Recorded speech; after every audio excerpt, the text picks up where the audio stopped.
Continuing for P block element. Now I am continuing for nitrogen family. Last time हम nitrogen family start की थी तो उसके साथ ही कंटिन्यू कर रहा हूँ. ओके, तो इसमें बेटा क्या है कि आपका आज हम दूसरी प्रॉपर्टी डिस्कस करेंगे, that is occurrence and uses बेटा. हाँ, ये जो एलिमेंट हैं नाइट्रोजन फैमिली के कहाँ कहाँ अक्कर करते हैं. नाइट्रोजन तो आपको मालूम है इन एटमॉस्फेयर, हैं, ये एटमॉस्फेयर में प्रेजेंट होता है, जो आपकी एटमॉस्फेयर की गैसेस होती हैं, ठीक है. और 78% वाई वॉल्यूम, यानी वॉल्यूम के हिसाब से 78% आपकी जो एयर है एटमॉस्फेयर है उसमें नाइट्रोजन होती है, ठीक है. और नाइट्रोजन एग्जिस्ट एज NaNO3, इसको बोलते हैं हम Chile saltpetre, CHILLY saltpetre है. नाम याद रखना पड़ेगा बेटा, कई बार इसका कोई ऑब्जेक्टिव क्वेश्चन आ जाता है. And also exist as a KNO3 को बोलते हैं इंडियन साल्ट पीटर हैं. इसको हम बोलते हैं चाइली साल्ट पीटर, NaNO को, KN3 को इंडियन साल्ट पीटर बोलते हैं इसका, ठीक है. ये आपके PDF मिल जाएगा या नोट्स मिल जाएंगे, उसमें लिखा होगा. एक दो दिन देखूंगा, आपको नोट्स नहीं मिलेंगे तो फिर PDF भेज दूंगा, ठीक है. अकरेंस तो जो आपका फास्फोरस है वो अक्कर होता है बेटे as calcium phosphate Ca3PO4 calcium phosphate. तो ये कहाँ यूज होता है? Use in bones and teeth. जो हमारी बोन्स और टीथ होती हैं वो कैल्शियम फास्फेट से ही बनी होती है बेटा, ठीक है, कैल्शियम फास्फेट. और बाकी आपका DNA में भी नाइट्रोजन कैल्शियम होता है, RNA में भी फास्फोरस होता है, ठीक है, इनमें भी एटसेट्रा. तो जो आपका एंटीमनी और बिस्मथ है, SBI एंड बिस्मथ, वो अक्कर करते हैं एज सल्फाइड्स बेटा, एज सल्फाइड्स, यानी अर्थ में वो प्रेजेंट हैं एज ए सल्फाइड. जैसे सल्फर है Sb2S3 बनता है, आर्सेनिक बिस्मथ भी Bi2S3 बनता है. हाँ, ये एज ए सल्फाइड अक्कर करते हैं, ठीक है बेटा. ये आपके as a sulphide, Sb as a Sp23, bismuth as a Bi2S3, ठीक है, सल्फाइड. यानी कि ये एग्जिस्ट करते हैं एज सल्फाइड्स. ओके, अब जो है दूसरा है आयनाइजेशन एनर्जी. देखो बेटा, ये मैं डेफिनेशन से बोलूँगा, लिखूँगा नहीं, और ये 11th में भी की हुई है. हैं, ये आपका कोई एटम होता है, उसको गैसेस फॉर्म में लाते हैं, तो उसका बाहर वाला इलेक्ट्रॉन निकालने में जो एनर्जी लगती है that is called ionisation energy. It is the energy required to remove the electron from the outermost valence shell of an element atom in gaseous state. पहले इस एटम को हम गैसियस स्टेट में लाते हैं और फिर ये इलेक्ट्रॉन निकालने में जो एनर्जी लगती है सबसे बाहर वाला, उसको बोलते हैं आयनाइजेशन एनर्जी, ठीक है. तो आयनाइजेशन, ये जो नाइट्रोजन फैमिली है ना, नाइट्रोजन फैमिली की ना हाई वैल्यू है बेटा. Nitrogen family members have high value of ionisation energy. पता है क्यों? Due to half filled p sub shell. वो जो इसका बैलेंस शेल में पी सब शेल है वो P3 है. नाइट्रोजन की कन्फिगरेशन लिखते तो क्या आता है?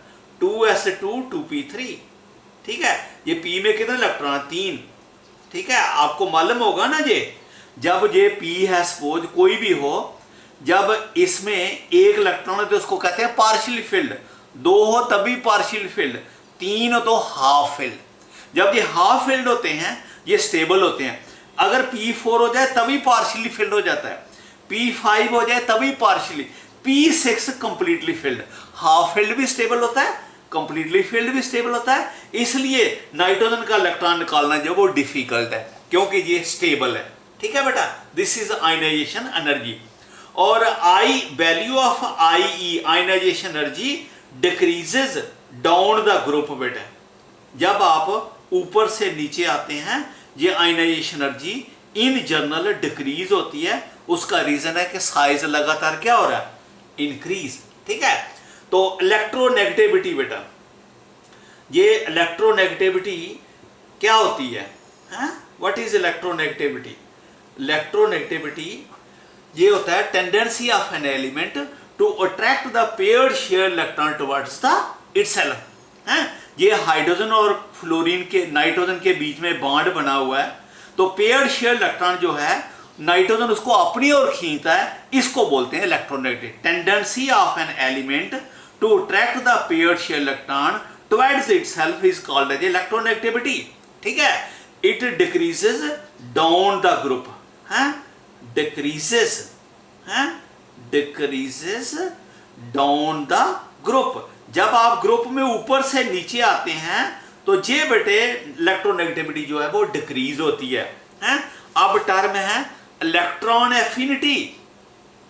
इलेक्ट्रॉन एफिनिटी ये इलेक्ट्रॉन एफिनिटी डिफरेंट अलग होता है। Electron affinity it is the energy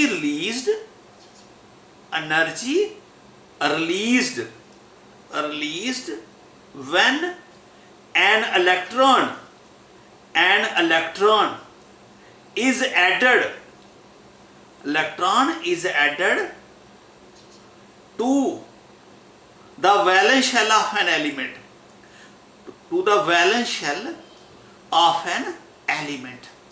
valence shell of an element। कोई एलिमेंट है उसके बैलेंस शेल में इलेक्ट्रॉन ऐड करो। देखो ये एलिमेंट है, ये इसका ये शेल है, आप इसको एक इलेक्ट्रॉन दो बेटा ऐड करो इसमें। ठीक है, तो ये एलिमेंट जितनी एनर्जी रिलीज करेगा that is called the electron affinity. अब रिलीज क्यों करेगा? क्योंकि इसका बैलेंस शेल भर जाएगा। ठीक है, तो ये न्यूक्लियस है, ये जो आप इलेक्ट्रॉन ऐड करते हो, ये न्यूक्लियस इलेक्ट्रॉन जो ऐड करते हो वो इलेक्ट्रॉन न्यूक्लियस की ओर अट्रैक्ट होता है, और जितना ज्यादा अट्रैक्ट होगा इतनी एनर्जी ज्यादा रिलीज होगी। ठीक है बेटा, तो इसमें नाइट्रोजन की जो इट्स नाइट्रोजन फैमिली जो है, फैमिली मेंबर्स जो हैं have zero value of electron affinity, zero value of electron affinity. भाई जे इनको इलेक्ट्रॉन दो तो ये इलेक्ट्रॉन को अट्रैक्ट नहीं करते, इससे एनर्जी रिलीज नहीं होती। क्यों बोला? क्योंकि नाइट्रोजन जो है उसका बैलेंस शेल आपको मालूम है 2s2 आपको मैंने बताया P3 हाफ फिल्ड होता है। अगर आप इसको इलेक्ट्रॉन दोगे तो क्या बन जाएगा? P4 क्या बन जाएगा? पार्शियली फिल्ड स्टेबल नहीं होता। तो फिर ये नाइट्रोजन जो है इसको इलेक्ट्रॉन दोगे तो ये क्या देगा? 2s2 it is not stable. ये क्या हो गया? अनस्टेबल। एलिमेंट स्टेबल होना चाहता है, तो जब इस नाइट्रोजन को इलेक्ट्रॉन दोगे ये इलेक्ट्रॉन नहीं लेता है, it has got zero value of electron affinity, क्योंकि इलेक्ट्रॉन लेने से उसका जो शेल है वो हाफ से कहां चला जाता है? Partially field. तो ये पार्शियली फिल्ड नहीं होना चाहता, क्योंकि ये एलिमेंट उस साइड जाता है जहां स्टेबिलिटी बढ़े। ये P3 is more stable, P4 is less stable, और more stable to less stable element नहीं जाता। सो ये इलेक्ट्रॉन लूज है, ये इलेक्ट्रॉन गेन नहीं करेगा। तो नाइट्रोजन फैमिली की जो वैल्यू है वो इलेक्ट्रॉन एफिनिटी जो है वो जीरो है वैल्यू। ठीक है, मेल्टिंग एंड बॉइलिंग पॉइंट्स। देखो मेल्टिंग एंड बॉइलिंग पॉइंट्स में ऐसा बेटा कि नाइट्रोजन, फास्फोरस, आर्सेनिक, जब आप जहां से जहां आते हैं मेल्टिंग पॉइंट लगातार बढ़ता है, इंक्रीजेस। यानी कि फास्फोरस का नाइट्रोजन मेल्टिंग पॉइंट नाइट्रोजन से जा रहा है और आर्सेनिक का फास्फोरस से। लेकिन जब हम एंटीमनी बिस्मथ में जाते हैं जहां डिक्रीज होना शुरू हो जाता है, यानी Sb has got low melting point than the arsenic, bismuth has got low melting point than the antimony. तो पहले ये इंक्रीज करता है और then it starts decreasing. I will explain it. देखो क्यों, नाइट्रोजन कितने बॉन्ड बनाता है भाई? 3। ठीक है, बताया था भाई, बताने की जरूरत है दोबारा? है ये आपको बताया था ना, ये 2s2 है और 2p3 है, इसके सामने वेकेंट नहीं है, ये अपने इलेक्ट्रॉन को बढ़ा नहीं सकता, तो वैलेंसी सिर्फ 3 ही दिखाएगा। फास्फोरस ये 3s2 है और 3p3 है, बताया था ये 3 बॉन्ड भी बना लेता है और 5 भी बना लेता है।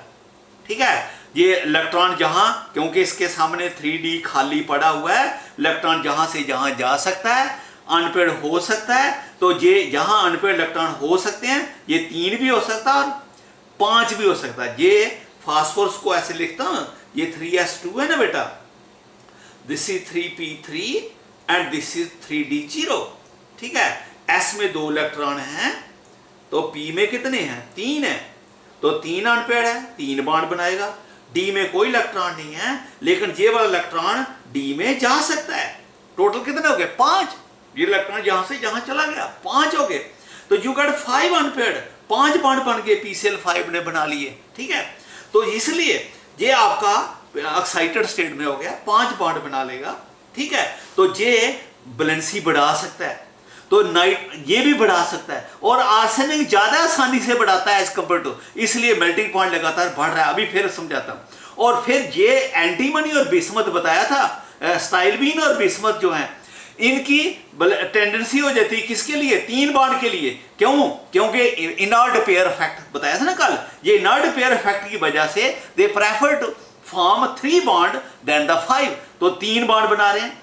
तो देखो जब कोई 2 एलिमेंट ले लो, कोई एलिमेंट ले लो, इस एलिमेंट के सराउंडिंग एलिमेंट के साथ जितने ज्यादा पॉसिबल बॉन्ड बन सके, इतना मेल्टिंग पॉइंट ज्यादा होता है।